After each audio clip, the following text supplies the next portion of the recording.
സണ്ടാകാരം ഭുജഗശയനം പത്മനാഭം സുരേശം വിശ്വാധാരം ഗഗനസദൃശം മേഘവർണം ശുഭാംഗം ലക്ഷ്മീകാന്തം കമലനയനം യോഗിവിധ്യാനഗമ്യം വന്ദേ വിഷ്ണും ഭവഹരം സർവലോകൈകനാഥം. ഓം നമോ ഭഗവതേ വാസുദേവായ. ഓം നമോ ഭഗവതേ വാസുദേവായ.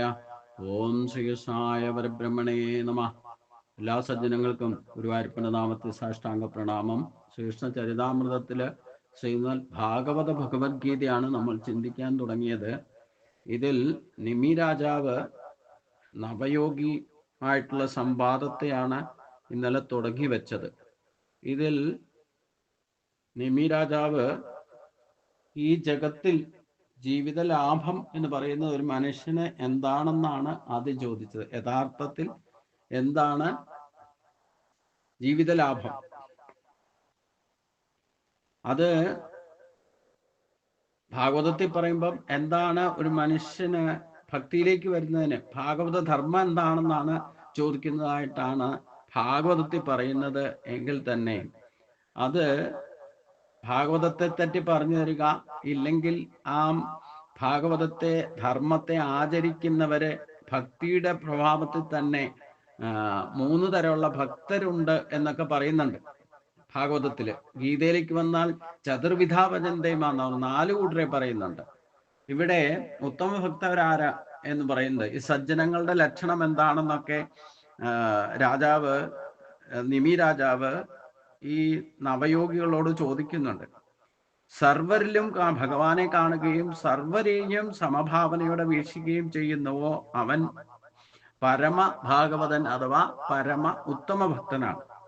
ഇനി വിഗ്രഹങ്ങളിൽ മാത്രം ദർശിക്കുകയും അങ്ങനെയുള്ള ഭക്തന്മാരെ, ഇല്ലെങ്കിൽ സാധാരണ ജനങ്ങളെ ദ്രോഹിക്കുകയും വിഗ്രഹങ്ങളിൽ മാത്രം ഈശ്വരനെ കാണുകയും അതേ ഈശ്വര സങ്കല്പത്തെ രണ്ടായിട്ട് കാണുന്ന, ഞാൻ വേറെ ഇല്ല മറ്റുള്ളവർ വേറെ, ഈശ്വരൻ പ്രതിമാദികളിൽ മാത്രമേ കാണുന്നുള്ളൂ എന്നുണ്ടെങ്കിൽ അത് പ്രാകൃത ഭക്തൻ എന്നാണ് പറയുക. ഇനി യാതൊരാൾ ഭഗവാനിലും ഭക്തരിലും അജ്ഞരിലും വെറുക്കുന്നവരിലും ഒരുപോലെ പ്രേമം മൈത്രി എന്നിവ കാണുന്നു, അവൻ മധ്യമഭക്തനാണ്.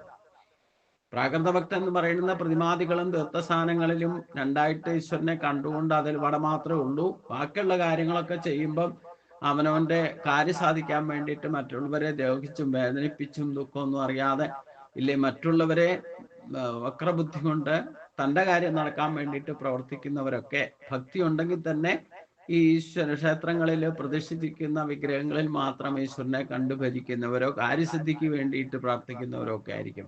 അത് മനുഷ്യരധികവും അങ്ങനെയുള്ള പ്രാകൃത ഭക്തരാണ് എന്ന് വേണം പറയേണ്ടി വരും. ഈശ്വരനെ അറിഞ്ഞു ഭജിക്കുന്നവരാണ് ഉത്തമ ഭക്തർ എന്ന് പറയുന്നത്. ഇനി അവിടെയില്ല ഇവിടെ ഇല്ലാതെ നിന്ന് കുറച്ച് ജ്ഞാനമുണ്ട് താനും, എന്നാൽ അത് പൂർണ്ണമായിട്ട് അറിയാതിരിക്കുകയും ചെയ്യുക.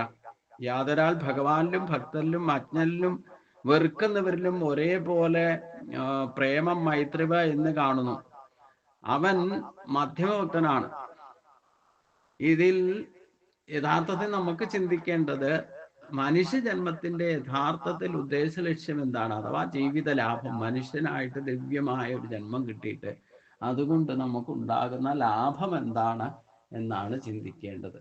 അവിടെ നമ്മൾ ആത്മബോധം ഉണ്ടാക്കുകയാണ് ഏറ്റവും വലിയ ജീവിത ലാഭം എന്ന് ചുരുക്കി പറയാം. അപ്പം അതെങ്ങനെ മനസ്സിലാക്കുക? ആ ബോധമാണ് ജഗത്തായിട്ട് സ്ഥിതി ചെയ്യുന്നത്. ബോധമുണ്ടോ ഈ ജഗത്തുണ്ട്, അഥവാ ഞാനുണ്ട്. ബോധമില്ലെങ്കിൽ ഞാനുമില്ല, ജഗത്തുമില്ല. ഇതിനെ അന്വയ വ്യതിരേക യുക്തി കൊണ്ട് പരിചിന്തനം ചെയ്ത് മനസ്സിലാക്കണം. ഇത് ബോധ്യം വരാതെ ഒരിക്കലും ഈശ്വര സാക്ഷാത്കാരം സാധ്യമല്ല. ഇനി മണ്ണുണ്ടോ? പാത്രങ്ങളുണ്ട്. മണ്ണില്ലേ? പാത്രങ്ങളുമില്ല. ഈ മണ്ണുകൊണ്ട് തന്നെ വിവിധ രൂപത്തിലും നാമത്തിലും ഒക്കെ വിവിധ രൂപത്തിൽ നമുക്ക് ഇച്ഛയനുസരിച്ചു കൊണ്ട് പാത്രങ്ങൾ ഉണ്ടാക്കാൻ സാധിക്കും. ആത്യന്തികമായിട്ട് അതെല്ലാം മണ്ണാണ് അതിൽ സ്ഥായി ആയിട്ടുള്ളത്. ഇനി പാത്രനാമരൂപങ്ങൾ ഉണ്ടായി മറഞ്ഞാലും മണ്ണിൽ നിന്ന് ഭിന്നമായ ഒരു വസ്തു അല്പം പോലും ഒന്നും ഉണ്ടാക്കാനോ അതിൽ നിന്ന് ഒന്നും രൂപപ്പെടുകയോ സംഭവിക്കുകയുമില്ല. അതുപോലെ ബോധത്തിൽ ഉണ്ടെന്ന് തോന്നറിയുന്ന ഈ സൂര്യചന്ദ്രാദി നക്ഷത്ര ഗോളങ്ങളും ഈ പ്രപഞ്ചത്തിൽ കാണുന്നതെല്ലാം നാമരൂപങ്ങളാണ് ജഗത്ത്. ബോധം, നാമം, രൂപം എന്നിവ ചേർന്നതാണ് ഈ പ്രപഞ്ചം അഥവാ ജഗത്ത്. അനന്തകോടി നാമരൂപങ്ങൾ ഉണ്ടായി മറഞ്ഞാലും വസ്തു ബോധം ഒന്നു മാത്രം കൊണ്ടാണ് ഇതിനെയൊക്കെ നാം തിരിച്ചറിയുന്നത്. അതുകൊണ്ട് എന്തുകൊണ്ട് ബോധം ഇല്ലെന്ന് വന്നാൽ നാമരൂപങ്ങൾ ഉണ്ടായി മറയാനേ സാധ്യമല്ല. നമുക്ക് ബോധമല്ലെങ്കിൽ ഏതേത് രൂപത്തിലോ നാമത്തിലോ അറിയപ്പെടുന്നത് എന്ത് നമുക്ക് ചുറ്റുമുണ്ടെങ്കിലും നമ്മൾ പോലും ഉണ്ടെന്ന് തോന്നില്ല, അതറിയാൻ സാധ്യവുമല്ല. ബോധമാകട്ടെ പാത്രങ്ങളിലെ മണ്ണെന്ന പോലെ ഒരു മാറ്റവുമില്ലാതെ അത് ബാക്കി നിൽക്കും. ഈ പാത്രങ്ങളെല്ലാം ഉടച്ചൊന്നാക്കിയാലും മണ്ണ് ബാക്കി നിൽക്കും, നാമരൂപങ്ങളും ഇല്ലാതെയാകും. നാമരൂപങ്ങൾ സത്യമെന്ന് തോന്നുന്നതാണ് ആ നാമരൂപങ്ങൾക്ക് സംഭവിച്ചേ പറ്റൂ. അതായത് നാമരൂപങ്ങൾ സത്യമെന്ന് തോന്നുന്നതാണ് അസദാത്മഭാവം, അതായത് അജ്ഞത. ഉണ്ടാവുക, ജീർണിക്കുക, നശിക്കുക, നിലനിൽക്കുക എന്നീ വികാരങ്ങൾ നാമരൂപങ്ങൾക്ക് സംഭവിച്ചേ പറ്റൂ. അങ്ങനെ ഒരു സ്ഥിതിയും ഇല്ലാതെ നാമരൂപങ്ങൾ അകപ്പെട്ട് മനസ്സ് ചഞ്ചലമാകുന്നതോടെ ചഞ്ചല ബുദ്ധി, അതായത് അചഞ്ചലമായ വിവേകം, ബോധം ഇല്ലാതെ വരികയും ചഞ്ചലമായ ബോധത്തിൽ ഇത് ഉദ്വിഗ്ന ബുദ്ധി എന്ന് പറയും. അതായത് ഉണ്ടായിട്ടും അറിയുന്ന ബുദ്ധി നിമിത്തം ശാന്തിയും സുഖവും സദാ നഷ്ടമായി തീരുകയും ചെയ്യും. ഇങ്ങനെയുള്ള അല്പബുദ്ധിയാണ് ഇവിടെ ഭഗവാൻ ഉദ്ദേശിക്കുന്ന. ഈ അല്പബുദ്ധി കൊണ്ട് നമുക്ക് ഈ സത്യത്തെ മനസ്സിലാകുകയുമില്ല എന്ന് മാത്രമല്ല, ഈ അല്പബുദ്ധി കൊണ്ട് ജീവിക്കുന്നവർക്ക് ഒരു കാരണവശാലും ശാന്തിയും സുഖവും സദാ ഉണ്ടാവുകയില്ല എന്ന് മാത്രമല്ല, അഥവാ ഉണ്ടായാൽ നഷ്ടമാകുകയും ചെയ്യും. കാരണം ഈ വസ്തുക്കളിൽ, നാമരൂപങ്ങളിലാണ് നമ്മുടെ ആഗ്രഹങ്ങൾ കിടക്കുന്നത്. അത് കിട്ടുമ്പം സുഖം തോന്നും, നഷ്ടപ്പെടുമ്പോൾ ദുഃഖം ഉണ്ടാകും. അവിടെ തന്നെ ചഞ്ചലാവസ്ഥ ഉണ്ടാകും. ഇതിന് ഒരേ ഒരു പോംവഴി നാമരൂപങ്ങളിൽ വ്യാപിച്ചു നിൽക്കുന്ന ഒരു ബോധസത്യത്തെ കണ്ടെത്തി അതിൽ മനസ്സുറപ്പിക്കലാണ്. അതാണ് ജീവിത ലാഭം. അതാണ് നിത്യമായ അച്യുത പാദാംബുജോപാസനം ഭക്തി കൊണ്ട് ഉദ്ദേശിക്കുന്നത്. അതിൽ തന്നെ ഉറച്ച ഭക്തി ഉണ്ടായാൽ അവൻ ഉത്തമൻ ഭക്തിയായി ശാന്തിയും സുഖവും അനുഭവിക്കാനും ഇടവരും.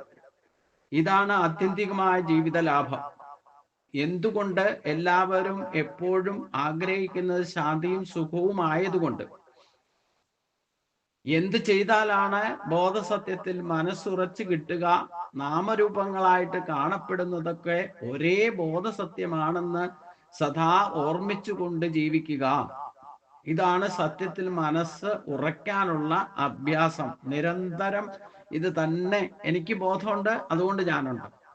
എനിക്ക് ബോധമുണ്ട്, എനിക്ക് ചുറ്റുമുള്ള നാമരൂപങ്ങളിൽ അറിയപ്പെടുന്ന ബന്ധുമിത്രാദികളും സൂര്യചന്ദ്രാദി നക്ഷത്ര ഗോളങ്ങളും ഈ ദൃശ്യ പ്രപഞ്ചം മുഴുവൻ ഉണ്ടെന്ന് തോന്നുന്നത് എനിക്ക് ബോധമുള്ളത് കൊണ്ടാണ്. ആ ബോധം മാത്രമാണ് ആത്മബോധം, അതാണ് സത്യം. അതിൽ ഉറപ്പിക്കണം. നാമരൂപങ്ങളായി കാണപ്പെടുന്നതൊക്കെ ഒരേ ബോധസത്യമാണെന്ന് സദാ ഓർമ്മിച്ചുകൊണ്ട് ജീവിക്കുക. ഇതാണ് ജീവിത ലാഭം. ഇതാണ് സത്യത്തിൽ മനസ്സ് ഉറയ്ക്കാനുള്ള അഭ്യാസം. സർവം ബ്രഹ്മമയം എന്ന് സദാ മനസ്സിനെ പറഞ്ഞ് പഠിപ്പിക്കുക, അത് ഉറയ്ക്കുക. വീണ്ടും കവിയാണ് ഇത്രയും മനസ്സിലാക്കാൻ വിഷമമുള്ള സത്യത്തെ പറയുന്നത്. ആ മഹാത്മാവ് വീണ്ടും തുടർന്ന് പറഞ്ഞു, രാജാവേ, ആത്മാ അനുഭവത്തിനുള്ള ഉപായങ്ങൾ ഭഗവാൻ തന്നെ പണ്ടേ വെളിപ്പെടുത്തിയിട്ടുണ്ടല്ലോ. അവയെ അനുസരിക്കണമെങ്കിൽ മന്ദബുദ്ധിയായ മനുഷ്യൻ പോലും അതിവേഗം ആത്മശാന്തിയും സുഖവും കണ്ടെത്തും. മന്ദബുദ്ധിയായ മനുഷ്യൻ പോലും ഭഗവാൻ പറഞ്ഞത് അനുസരിക്കുകയാണെങ്കിൽ അവന് അതിവേഗം ആത്മശാന്തിയും സുഖവും കണ്ടെത്താം. എല്ലാവരും ആഗ്രഹിക്കുന്നത് സുഖവും ആത്മശാന്തിയും സമാധാനവുമാണല്ലോ. അത് സാധിക്കണമെന്നുണ്ടെങ്കിൽ രാജാവേ, മനുഷ്യൻ ആ ഉപായങ്ങളെ അനുസരിക്കുമെങ്കിൽ ഒരിടത്തും അവന് തെറ്റുപറ്റുകയില്ല. കണ്ണ് രണ്ടും അടച്ച് കൊണ്ടോടട്ടെ, എന്നാലും അവന്റെ കാല് ഇടറുന്ന പ്രശ്നമില്ല. ഒരിടത്തും അവൻ തട്ടിത്തടഞ്ഞ് വീഴുന്ന പ്രശ്നമില്ല.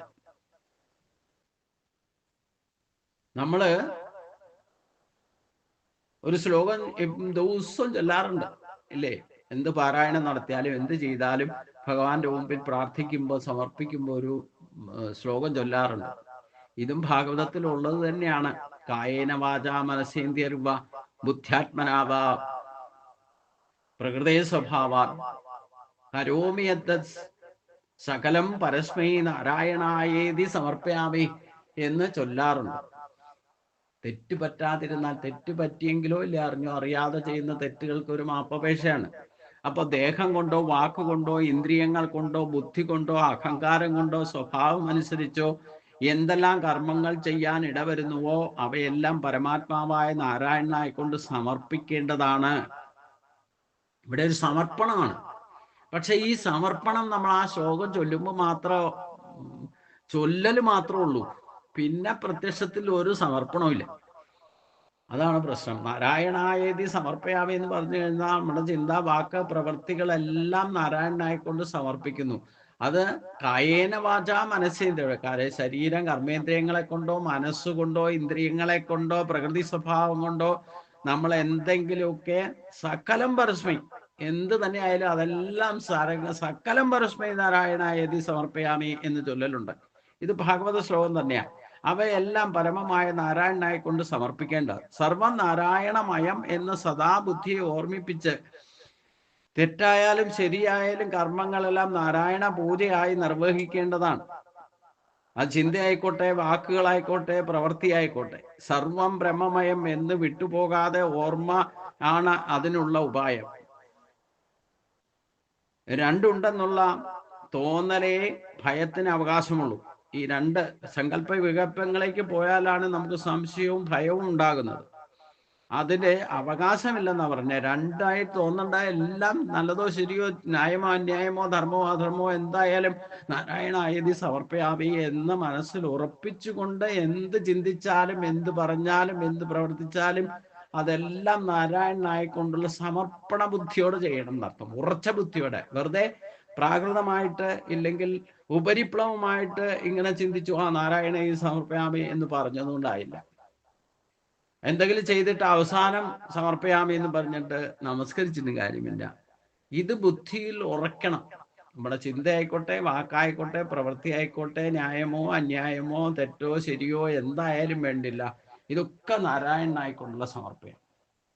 അതാണ് ഭഗവാൻ ഗീതയില് ഭക്തന്റെ മുമ്പിൽ പ്രതിജ്ഞ ചെയ്യുക, സർവധർമാൻ പരിത്യജ മാമേകം ശരണം വ്രജ. എന്ത് ചെയ്താലും ഞാൻ പറഞ്ഞതനുസരിച്ചുകൊണ്ട് നീ ചെയ്യൂ, എനിക്കായിക്കൊണ്ട് സമർപ്പിക്കൂ. അത് നീ പരിത്യജിക്കുക എന്ന് പറഞ്ഞാൽ ഭഗവാന് സമർപ്പിച്ചു കഴിഞ്ഞാൽ പിന്നെ പരിത്യജിച്ചല്ലോ. അങ്ങനെ ഞാൻ പറഞ്ഞതനുസരിച്ചാൽ നിന്നെ എന്നിൽ ചേർത്തുകൊള്ളാം. അതിൽ എന്ത് തെറ്റ് വന്നാലും പാപം വന്നാലും വേണ്ട, അഹന്ത സർവമാപേപ്യം മോക്ഷേഷ്യാമി മാസുജ എന്ന് പറഞ്ഞല്ലോ. പക്ഷെ ഈ സമർപ്പണ ബുദ്ധി വാക്കുകൊണ്ട് പറഞ്ഞത് കൊണ്ട് മാത്രമായില്ല. അതാണ് നമുക്ക് പറ്റുന്ന ഏറ്റവും വലിയ അല്പബുദ്ധി, അജ്ഞത എന്ന് പറയുന്നത്. നമ്മൾ എന്ത് ചെയ്താലും ഈ ശ്ലോകമൊക്കെ ചൊല്ലി സമർപ്പിക്കും. യഥാർത്ഥത്തിൽ നമ്മൾ സമർപ്പിക്കണുണ്ടോ? എന്താ സമർപ്പിക്കണേ? അന്നേരം നമസ്കരിച്ചൊക്കെ എഴുന്നേറ്റ് പോയാലും പിന്നെ പോയിട്ട് അവനവന് തോന്നിവാസ. അപ്പോഴാണെങ്കിൽ ആ തോന്നിവാസം ജീവിച്ചാലും വേണ്ടില്ല, അതൊക്കെ സമർപ്പിക്കണമെന്ന് പറയുന്നു ഭഗവാനായിക്കോട്ടെ. അതാണ് യഥാർത്ഥത്തിൽ. അത് മറക്കാതിരിക്കുക, ആ ഓർമ്മയാണ് ഉപായം. രണ്ടുണ്ടെന്നുള്ള തോന്നലാണ് ഈ ഭയത്തിനും സംശയത്തിനും ഇടവരുത്തുന്നത്. സർവവുമായിട്ട് വിളങ്ങുന്ന ഈശ്വരനെ മറന്നാൽ രണ്ടുണ്ടെന്നുള്ള അസത്യമായ മനോഭാവം വന്നു ചേരും. അപ്പൊ ഈശ്വരനെ മറന്നുകൊണ്ട് എവിടെ പ്രവർത്തിച്ചോ, നമ്മൾ എന്ത് കാര്യം ചെയ്താലും വേണ്ടില്ല, നമുക്ക് സ്വാർത്ഥ താല്പര്യമായിട്ട് ചില കാര്യങ്ങൾ ചെയ്യുമ്പം ഈശ്വരനെ മാറ്റി നിർത്തിയിട്ട് ചെയ്യാം. അപ്പൊ അവിടെ രണ്ടായിട്ട് മാറും. അപ്പൊ അതില് സുഖം കണ്ടെത്താനും പറ്റില്ല. അത് അസത്യമാണ്. അത് നമ്മൾ നല്ലതോ ചീത്തയായിക്കോട്ടെ, നമ്മൾ എന്ത് കാര്യം ചെയ്യുമ്പോഴും അവിടെയൊക്കെ ഈശ്വര ഭാവത്തെ കാണാൻ സാധിക്കണം. എങ്ങനെ? നിസ്സാര കാര്യം എന്ന് വെച്ച് കഴിഞ്ഞാൽ, എൻ്റെ ഒരു അനുഭവം പറഞ്ഞാൽ, ഞാനിപ്പം വീട് വാങ്ങി താമസിക്കുകയാണ്. എവിടെ പോയാലും അതേ, മിക്കവാറും ഞാൻ ഉണ്ടാക്കിയിട്ടില്ല വീട്. സ്വന്തമായിട്ട് ഞാൻ എന്താ പറഞ്ഞേ, ഒരു സ്ഥലം വാങ്ങിയിട്ട് വീടുണ്ടാക്കണം എന്ന് ഉദ്ദേശിച്ച സ്വപ്നമൊക്കെ ഒരു സമയത്തൊക്കെ ഉണ്ടായിരുന്നു. പിന്നീട് ഈ പല സ്ഥലത്തും മാറി മാറി താമസിക്കേണ്ടിയും വേറെ സൗകര്യങ്ങൾ അനുഭവിച്ച് നല്ലതും ചീത്തയായിട്ടുള്ള ഏറ്റവും വിഷമിച്ചും കഴിഞ്ഞിട്ടുണ്ട്. അതിലുപരി 2, 3, 4 മുറിയുള്ള കൊട്ടാരം പോലെയുള്ള വീടുകളിൽ താമസിച്ചിട്ടുമുണ്ട്. അപ്പൊ ഇതെല്ലാം പലതരത്തിൽ അനുഭവിച്ചു കഴിഞ്ഞപ്പം എന്തിനാ നമ്മളിപ്പം ഇഷ്ടത്തിന് ഇത്രയധികം പ്രയത്നിച്ച് ഒരു വീടുണ്ടാക്കണേ എന്നുള്ള ഒരു തോന്നൽ എനിക്കുണ്ടായി. അപ്പൊ എവിടെ ചെല്ലുന്നോ അത് നമ്മുടെ വീടായിട്ട് കരുതി ഉള്ള സൗകര്യങ്ങൾ വെച്ചിട്ട് നമ്മളിപ്പോൾ നമ്മുടെ ആഗ്രഹം അനുസരിച്ച് ഒരു വീടുണ്ടാക്കിയാലും താമസിച്ചു തുടങ്ങിക്കഴിഞ്ഞാൽ അത് അങ്ങനെ ആകായിരുന്നു ഇങ്ങനെ ആകായിരുന്നു, പിന്നെ ഇഷ്ടാനിഷ്ടങ്ങളൊക്കെ അവിടെ തന്നെ പ്രകടമാകും. നമ്മുടെ സ്വപ്നം കണ്ട് നമ്മൾ പ്ലാൻ ചെയ്ത് ഉണ്ടാക്കിയ വീടാണെങ്കിലും താമസിച്ചു തുടങ്ങുമ്പോൾ പല വ്യത്യാസങ്ങളും അതിൽ കാണും.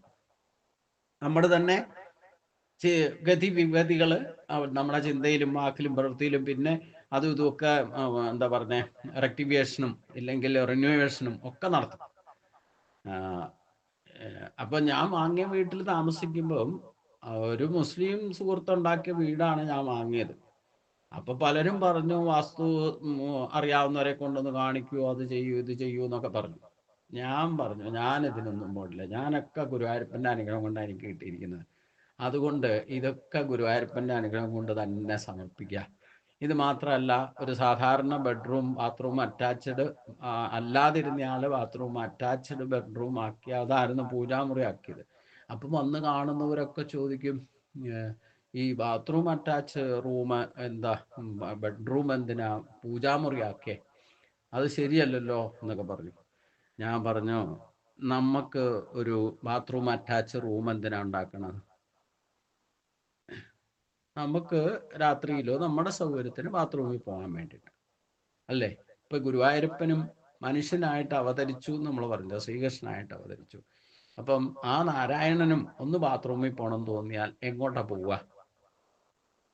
ഗുരുവായൂരപ്പൻ ഒന്ന് മൂത്രം ഒഴിക്കണം തോന്നി എങ്ങോട്ട് പോകും? ഗുരുവായൂരപ്പൻ ഈ ബാത്റൂം ഇല്ലാത്ത റൂമില് ശ്രീകോവിലിനകത്തിരിക്കുന്ന പോലെ ഇരുന്നാൽ മതിയോ?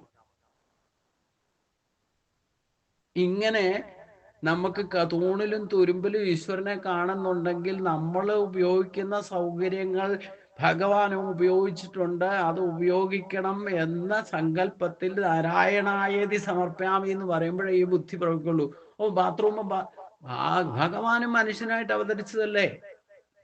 ഈ പറയുന്ന പ്രക്രിയയൊക്കെ ഭഗവാനും ചെയ്തിരുന്നില്ലേ നിത്യജീവിതത്തില്? ഈ മാലിന്യ കൂമ്പാരമായിരിക്കുന്ന ശരീരം തന്നെ നാരായണായേതി സമർപ്പയാമി എന്ന് പറഞ്ഞു കഴിഞ്ഞാൽ പിന്നെ അതിലെന്താ മാലിന്യമുള്ളത്? ഇത്തരത്തിൽ നമുക്ക് ഊണിലും തുരുമ്പിലും ഒക്കെ ആ നാരായണനെ കാണാൻ സാധിക്കണം. നമ്മൾ എന്ത് ചിന്തിച്ചാലും പറഞ്ഞാലും പ്രവർത്തിച്ചാലും ന്യായമോ അന്യായമോ നല്ലതോ ചീത്തയോ ആഹാര വിഹാരാദികളൊക്കെ ഈശ്വരന്റെ അല്ലാതെ ഒന്നുമില്ല. നമ്മുടെ ശരീരം മാലിന്യക്കൂമ്പാരമായ ഈശ്വരന്റെ വരദാനമാണ്. അപരാശക്തി കൊണ്ട് നിർമ്മിച്ചതാ നമ്മുടെ ഈ ശരീരം. അതില് ഭഗവാന്റെ തന്നെ ശക്തിയാണ് ചൈതന്യവത്താക്കി ഈ ശരീരത്തെ പോലും നിലനിർത്തുന്നത്. അപ്പൊ ജീവനും ശരീരവും രണ്ടായിട്ട് കണ്ടാൽ നിങ്ങൾക്ക് ഈശ്വരനെ സാക്ഷാത്കരിക്കാൻ സാധിക്കില്ല. ഗുരുവായൂരപ്പന്റെ പരാശക്തിയാണ് ശരീരം, ജീവൻ ഭഗവാന്റെ പരാശക്തിയാണ്. ഇതിനെ രണ്ടായിട്ട് കണ്ടാൽ ശരീരം വേറെ ജീവൻ വേറെ എന്ന് കണ്ടു കഴിഞ്ഞാൽ നിങ്ങളുടെ എത്ര ജന്മം എടുത്താലും നിങ്ങൾക്ക് ഈശ്വരനെ സാക്ഷാത്കരിക്കാൻ സാധ്യമല്ല. ശരീരമാധ്യം കലു ധർമ്മസാധനം എന്ന് പറഞ്ഞാൽ എന്താ? ഈ ശരീരം ഉപയോഗിച്ചുകൊണ്ട് ഈശ്വരനെ സാക്ഷാത്കരിക്കാൻ സാധിക്കൂ. അപ്പൊ ശരീരം അപരാശക്തിയാണ്, ഗുരുവായൂരപ്പന്റെ അംശമാണ്. അതിലെ മാലിന്യങ്ങളായിക്കോട്ടെ നല്ലതായിക്കോട്ടെ ചീത്തയായിക്കോട്ടെ ഇതൊക്കെ ഈശ്വരൻ ഉണ്ടാക്കി തന്നതല്ലേ? ആ ശരീരം തന്നെ ഭഗവാന്റെ മുമ്പിൽ സമർപ്പിക്കൂ. എൻ്റെ എന്ന് പറഞ്ഞുകൊണ്ട് കെട്ടിപ്പിടിച്ചുകൊണ്ട് നടന്നാൽ എത്ര കാലം കെട്ടിപ്പിടിച്ചുകൊണ്ട് നടക്കാൻ പറ്റും? ഇവിടെയാണ് സമർപ്പണ ബുദ്ധി നമുക്ക് ഇല്ല എന്ന് പറയുന്നത്. നമ്മളൊരു വീടുണ്ടാക്കിയാലും വേണ്ടില്ല, നമ്മൾ എന്തൊക്കെ സൗകര്യങ്ങൾ ആലോചിക്കും. ഞാൻ പറഞ്ഞില്ലേ, ഇപ്പൊ വലിയ വിവാദം നടക്കുന്നുണ്ട്, എന്താ വഖഫ് ബോർഡോ അതോ ഇതെന്നൊക്കെ പറഞ്ഞിട്ട്. ഇവിടെ ആരുടെയാണ് മണ്ണുള്ളത്? ഭൂമിയുടെ. നമുക്കൊന്ന് അവകാശം പറയാൻ ഏത് മതത്തിനോ സമുദായത്തിനോ ബ്രാഹ്മണനോ ക്ഷത്രിയനോ വൈശ്യനോ മുസ്ലിങ്ങൾക്കോ ക്രിസ്ത്യാനികൾക്കോ എന്ത് അവകാശമുള്ളത്? ഈ ശരീരം പോലും എൻ്റേതല്ല, പിന്നെ എന്ത്? എന്നിട്ട് അത് കോടതിയും കയറി പോലീസ് കേസും വെറുതെ വിവാദം. ഇതൊക്കെയാണ് ഒരിക്കലും ശാന്തിയും സമാധാനവും ഉണ്ടാവില്ല എന്ന് പറഞ്ഞു. ഈ രണ്ടായിട്ട് കാണുന്നത് കൊണ്ടാണ്, ഈ ദ്വന്ദ്ഭാവത്തിൽ കാണുന്നത് കൊണ്ട് ഒരിക്കലും നെട്ടോട്ടോടിയാൽ നമുക്ക് ഇതിനെ സാക്ഷാത്കരിക്കാനോ, ഈ മനോഭാവം അസത്യമായ മനോഭാവം വന്നു ചേരുകയും അത് നമ്മുടെ ശാന്തിക്ക് ഭംഗമുണ്ടാക്കുകയും ചെയ്യും. രണ്ടുണ്ടെന്നുള്ള തോന്നൽ വെറും മായാഭ്രമമാണെന്ന് അറിയണം. മായ മാറ്റാനായിക്കൊണ്ട്, ഇല്ലെങ്കിൽ മാറാനായി ഈശ്വര സ്വരൂപിയായിരിക്കുന്ന ഗുരുവിൽ നിന്നും ശാസ്ത്രീയമായ സത്യം ഗ്രഹിച്ച് ചിന്തിച്ചുറപ്പിക്കണം. ഗുരുവിനെ ഭഗവാനായിട്ട് കണ്ടാൽ മതി. ഗീതയിൽ കൃത്യമായിട്ട് ഈ മായയെ ജയിക്കാൻ ഭഗവാൻ പറയുന്നുണ്ട്. താനി സർവാണി സംയമ്യ ആസീതമൽപരവശേഖ്യസേന്ദ്രിയാണി തസ്യ പ്രജ്ഞാ പ്രതിഷ്ഠിത. എന്നെ തന്നെ ആശ്രയിക്കൂ. താനി സർവാണി സംയമ്യ, എന്നെ തന്നെ എന്ന് ഉറപ്പിച്ചു പറയുന്നുണ്ട് മായയെ ജയിക്കാൻ. ഈ മായയാണ് നമ്മളെ ഈ പ്രശ്നങ്ങളൊക്കെ പെടുത്തുന്നത്. അത് അന്നും ഇന്നും എന്നും അതെ. ഇന്നും ഈ തർക്ക വിതർക്കങ്ങളും ഒരു തരി മണ്ണിന് വേണ്ടിയിട്ടുള്ള യുദ്ധവും അണുബോംബ് ഭീഷണിയും അതും ഒക്കെ ഈ ലോകം സമാധാനം ഇല്ലാതെയാകാൻ കാരണം ഈ ദ്വന്ദ്ഭാവത്തിലുള്ള വീക്ഷണമാണ്.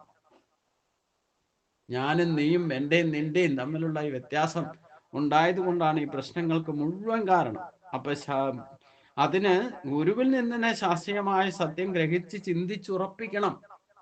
അതാണ് ജീവിതം ലാഭം. മനുഷ്യന് ആറ് ഈ ലാഭം ആർജിക്കുന്നു അവനെന്ന് സമാധാനം. എനിക്ക് ഈ പ്രതികരണങ്ങളോ, ഞാൻ പേപ്പർ വായിക്കില്ല, മാധ്യമങ്ങളൊന്നും ഈ ന്യൂസൊന്നും അറിയണ്ട. അപ്പൊ എങ്ങനെയാന്ന് ആരോ ചോദിച്ചു അമ്പലത്തില്, ചെമിനി എങ്ങനെയാ ലോകകാര്യങ്ങൾ? എനിക്ക് ഒരു ലോകകാര്യവും അറിയേണ്ട ആവശ്യമില്ല. ഈ തല്ലും പിടിയും നെഗറ്റീവ് ഇൻഫർമേഷൻസ് അറിഞ്ഞിട്ട് എന്താ കാര്യം?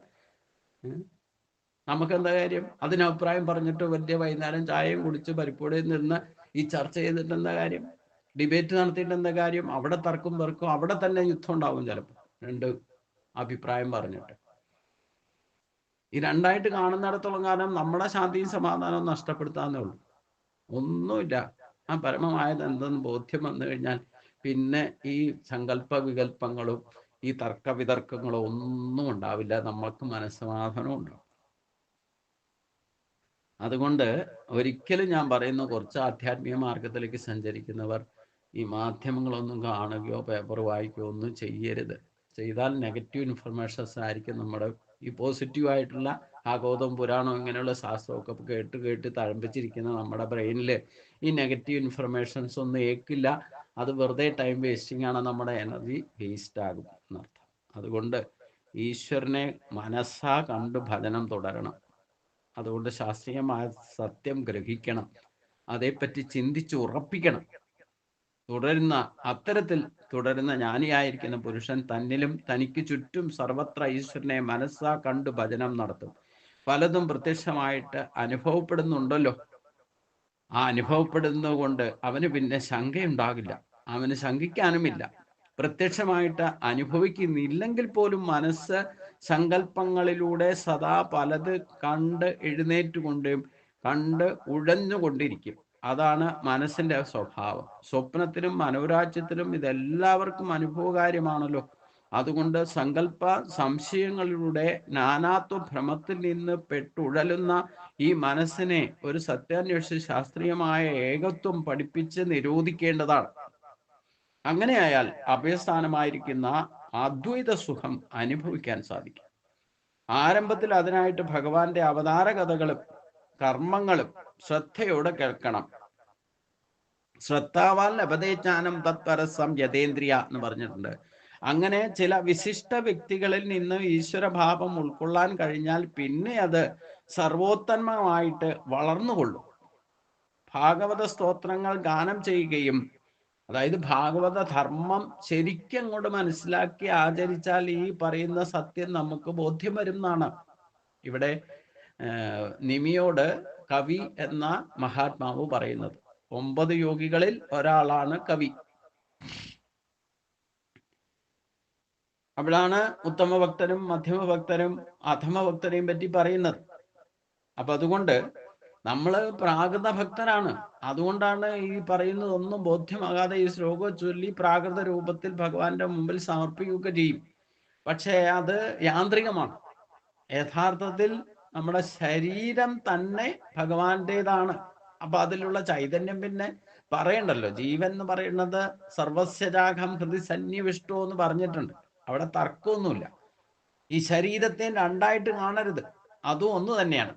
അപ്പോഴാണ് ദേഹബോധം മറഞ്ഞ് ആത്മബോധത്തിൽ നിന്നാലും അത് ആത്മസ്വരൂപമായിട്ട് പ്രകാശിക്കുള്ളൂ.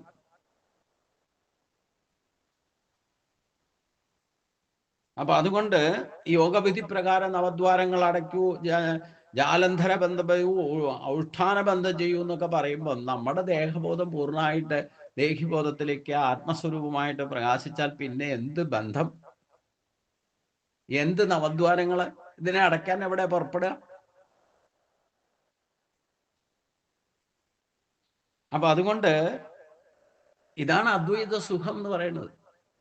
ശരീരത്തെ പോലും ഈശ്വരന്റെ വരദാനമായിട്ട് കാണാൻ തുടങ്ങിയാൽ, ദിവ്യമായിട്ട് കാണാൻ തുടങ്ങിക്കഴിഞ്ഞാൽ ഇവിടെ ഈശ്വരനും ജീവനും രണ്ടും ഒന്നായിട്ട് കാണാൻ തോന്നുന്നത് അത് തന്നെ ആദ്യം നമ്മുടെ ശരീരത്തിലൂടെ അദ്വൈത അനുഭവ സുഖം അനുഭവിക്കണം. അപ്പോൾ ആരംഭത്തിൽ അതിനായിക്കൊണ്ട് ഭഗവാന്റെ അവതാര കഥകളൊക്കെ കേട്ടോളൂ, വിരോധമൊന്നുമില്ല. കർമ്മങ്ങളും ശ്രദ്ധയോടെ കേൾക്കണം. ഭഗവാൻ ചെയ്തിട്ടുള്ള കർമ്മങ്ങളും വളരെ ശ്രദ്ധയോടെ അതിനെ വിലയിരുത്തണം, പരിചിന്തനം നടത്തണം, താത്വികമായിട്ട് അറിയണം. അങ്ങനെ ചില വിശിഷ്ട വ്യക്തികളിൽ കൂടി ഈശ്വരഭാവം ഉൾക്കൊള്ളാൻ കഴിഞ്ഞാൽ, ഭഗവാൻ തന്നെ വിശിഷ്ട വ്യക്തിയായിട്ട് മനുഷ്യനായിട്ട് അവതരിച്ചതാണ്. അതുകൊണ്ട് ആ ഭഗവാന്റെ ചെയ്തികളെ നമ്മൾ താത്വികമായിട്ട് ചിന്തിച്ച് അറിയണം. അതിനാണ് ഇരിക്കണം കഥ കേൾക്കുന്നത്. അല്ലാതെ വെറുതെ പുരാണം വായിച്ചിട്ട് യാന്ത്രികമായിട്ട് ചൊല്ലിക്കൊണ്ട് നടന്നിട്ടൊന്നും ഒരു കാര്യമില്ല. അപ്പൊ അതുകൊണ്ട് അത് കഴിഞ്ഞാൽ പിന്നെ അത് സർവോത്തമമായിട്ട് വളർന്നുകൊള്ളും. നമുക്കത് ആരിൽ നിന്നെങ്കിലും ആ താത്വികമായിട്ടുള്ള ഒരു പോയിന്റ് കിട്ടിയാൽ തന്നെ അത് നമുക്ക് വളർത്തിയെടുക്കാൻ സാധിക്കും, യാതൊരു പ്രശ്നവുമില്ല. ഭാഗവത സ്തോത്രങ്ങൾ ഗാനം ചെയ്യുകയും നാമങ്ങൾ കീർത്തിക്കുകയും നിസ്സംഗഭാവം വളർത്തി ലജ്ജ കൂടാതെ ഭഗവത് കഥനങ്ങളിൽ ഏർപ്പെടണം. നമ്മൾ പഠിച്ചിട്ടുള്ളത് വളരെ താത്വികമായിട്ട് മറ്റുള്ളവർക്ക് പഠിപ്പിക്കാനും പറഞ്ഞു കൊടുക്കാനും നമുക്ക് സാധിക്കണം. ഒരു പൂജ പഠിച്ച ആളോട് ഞാൻ പൂജ പഠിക്കാൻ ചെന്നപ്പോ പറഞ്ഞു, എനിക്ക് പൂജ ചെയ്യാനേ അറിയുള്ളൂ, ഒരാളെ പഠിപ്പിക്കാൻ അറിയില്ല എന്ന് പറഞ്ഞു. ഒരു ബ്രാഹ്മണൻ തന്നെയാണ്, 10-25 വർഷമായിട്ട് മേശാന്തിയായിട്ട് പ്രവർത്തിക്കുന്ന ആളാണ്. ഈ പൂജ പഠിച്ചിട്ടുണ്ട്, ചെയ്യുന്നുണ്ട്. അദ്ദേഹത്തിന്റെ പൂജയുടെ രീതികളൊക്കെ കണ്ടിട്ട് ഇദ്ദേഹത്തിന്റെ അടുത്ത് നിന്ന് പഠിക്കുന്നത് നല്ലതായിരിക്കും എന്ന് ഉദ്ദേശിച്ചുകൊണ്ടാണ് ഞാൻ ചെന്നത്. അപ്പൊ അദ്ദേഹത്തിന്റെ മറുപടി ഇതായിരുന്നു. എന്തായിരുന്നു? എനിക്കിത് ചെയ്യാനേ അറിയുള്ളൂ, ഒരാളെ പഠിപ്പിച്ചു കൊടുക്കാൻ അറിയില്ല. നമ്മൾ എന്ത് പഠിച്ചാലും വേണ്ടില്ല, മറ്റൊരാൾക്ക് പറഞ്ഞു കൊടുക്കാൻ സാധിക്കണം. അതാണ് പഠിക്കുന്നതിന്റെ ലാഭം. അത് ഗീത ആയിക്കോട്ടെ, വിഷ്ണു സഹസ്രനാമായിക്കോട്ടെ, ഭാഗവതമായിക്കോട്ടെ, ഒരു കഥയാണേലും പഠിച്ചാൽ അത് കുട്ടികൾക്ക് അവരെ എന്താ പറഞ്ഞേ താല്പര്യത്തോടെ ഇരുന്ന് കേൾക്കാൻ പാകത്തിന് പറഞ്ഞു കൊടുക്കണം. അവരിളകരുത്, അശ്രദ്ധ ഉണ്ടാകരുത്. അതേപോലെ കർണാനന്ദകരമായിട്ട് അവതരിപ്പിക്കാൻ നമുക്ക് സാധിക്കും. അതാണ് കഥാകഥനങ്ങളിൽ ഏർപ്പെടണം എന്ന് പറയുന്നത്. താൻ ഏറ്റവും ഇഷ്ടപ്പെടുന്ന ഭഗവാന്റെ നാമങ്ങൾ തുടർന്ന് ആലപിക്കുന്നതിലൂടെ, ഞാൻ പഠിച്ചിട്ടുള്ള കീർത്തനങ്ങള് ആലപിക്കുന്നത് കേട്ടാൽ അത് കർണാനന്ദകരമായിരിക്കണം. കേട്ടുകൊണ്ട് വഴിയുടെ പോകുന്നവർ പോലും അത് കേട്ട് അല്പനേരം കേൾക്കണം എന്ന് തോന്നിക്കണം.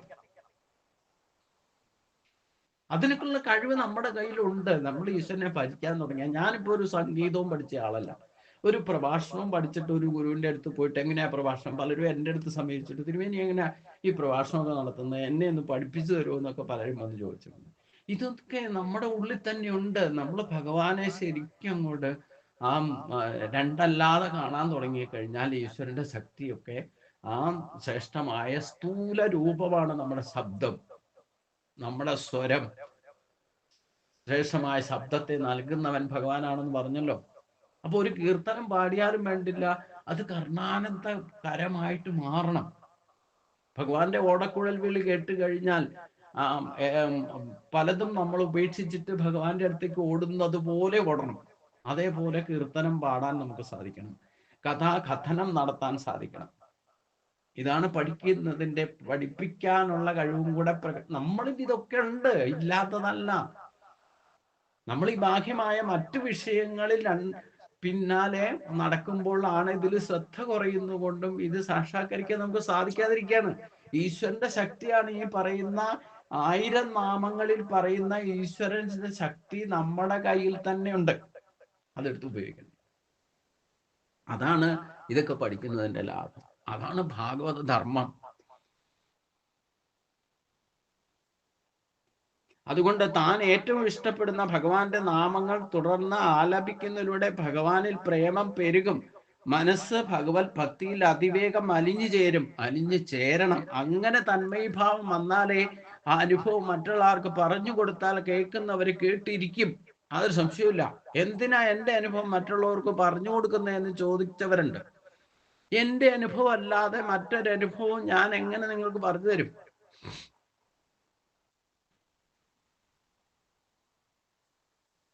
അപ്പൊ അതുകൊണ്ട് ചിലപ്പോൾ ഭഗവാൻ ഭക്തന് വഴങ്ങുന്നു എന്ന് കണ്ട് ഉച്ചത്തിൽ ചിരിക്കും. ചിലപ്പോൾ ഇതേവരെ ഞാൻ ഉപേക്ഷിക്കപ്പെട്ടുവല്ലോ എന്നോർത്ത് കരയും. ചിലപ്പോൾ അതിയായ ഉത്കണ്ഠ നിമിത്തം ഉച്ചത്തിൽ നിലവിളിക്കും. മറ്റു ചിലപ്പോൾ അത്യാഹ്ലാദ നിമിത്തം ഉറക്കെ പാടി രസിക്കും. ജയിച്ചുപോയി എന്നോർത്ത് തുള്ളിച്ചാടി നൃത്തം വയ്ക്കും. ചുറ്റുമുള്ള ലോകത്തെ മറന്ന മതോന്മത്തനെ പോലെ ആഹ്ലാദത്തിൽ മുഴുകും. ഇതൊക്കെ ഭക്തന്റെ ഓരോ ലക്ഷണങ്ങളാണ്.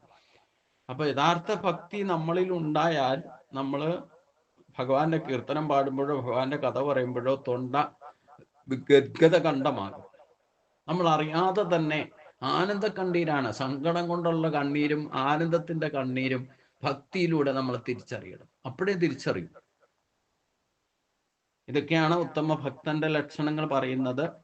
ഇനി അടുത്ത ഭാഗം നമുക്ക് ആ യഥാർത്ഥ ഭക്തിയുടെ ഭാവം എന്താണെന്ന് അനുഭവിച്ചറിയണമെങ്കിൽ നമ്മൾ ആ ഈശ്വരനായിട്ട് മാറണം എന്നർത്ഥം. നമ്മളിൽ ഈശ്വരീയമായ ശക്തികൾ നമ്മുടെ ശരീരത്ത് തന്നെ ഉള്ളതിനെ ചിന്തയിലും വാക്കിലും പ്രവൃത്തിയിലും സാക്ഷാത്കരിക്കുക എന്ന് പറഞ്ഞാൽ തന്നെ അതൊക്കെ അനുഭവിച്ചറിയാം. അപ്പോഴാണ് നമുക്ക് ബാഹ്യമായ ഈ ഭക്തുക്കളുടെ പിന്നാലെ നടന്നിട്ട് ഇതുവരെ കിട്ടാത്ത ശാന്തിയും സമാധാനവും നമുക്ക് അനുഭവിച്ചറിയാൻ സാധിക്കും. അത് ഗുരുവായൂരപ്പൻ്റെ കൃപ കൊണ്ട് നമുക്ക് സാധിക്കട്ടെ എന്ന് പ്രാർത്ഥിച്ചുകൊണ്ട് ഈ ചിന്തനം നമുക്ക് അടുത്ത ദിവസത്തേക്ക് മാറ്റിവെക്കാം. തൽക്കാലം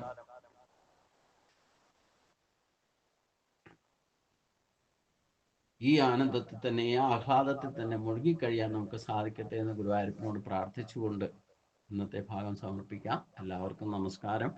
ഓം സ്വസ്തി പ്രജാഭ്യാം പരിപാലയന്താം നായനമാർക്കേണ മഹിമഹിഷാഗോ ബ്രാഹ്മണേഭ്യ സുഖം ലോകാ സമസ്ത സുഖിനോ ഭവന്തു. ഓം ശാന്തി ശാന്തി ശാന്തി.